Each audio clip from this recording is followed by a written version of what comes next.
na boy baju tham cha to aku bikin na hor quang sunga tim sungin kan na kahim suruanga nangam de ka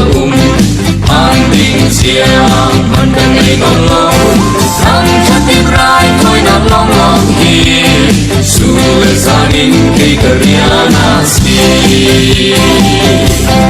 tatag sa may kampiangin pekaw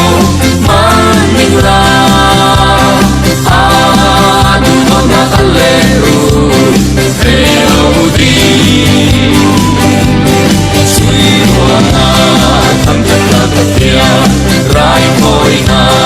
pekang kakya kan na leg siang kimwai koi kwa juga tamjang sang sindi amai kumpel keng isyang migansi kantak sa amai sulay na syanga boy may mang sela tiadu karaw retu dagang tiadu tumak may kukrigan patiatsu kan bagi alumoy atsu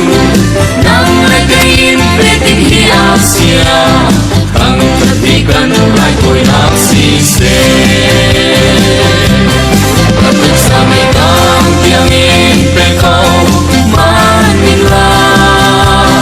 ang mga kalero pero di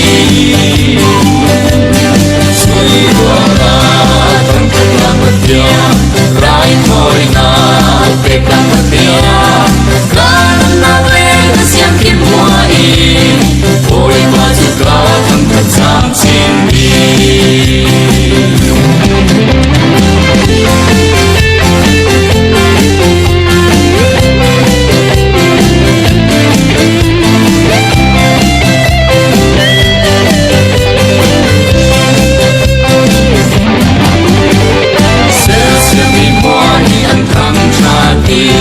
Ninulek api kali ang kamcha Ramsay bagay ang kamcha Hoy kau kamturi atau tuboy Ipinria surang mole Lampatu sorang samoy Hoy mabatiang tuan kamcha di Sunuloy upat na boy paangke Tatag sa may kampiangin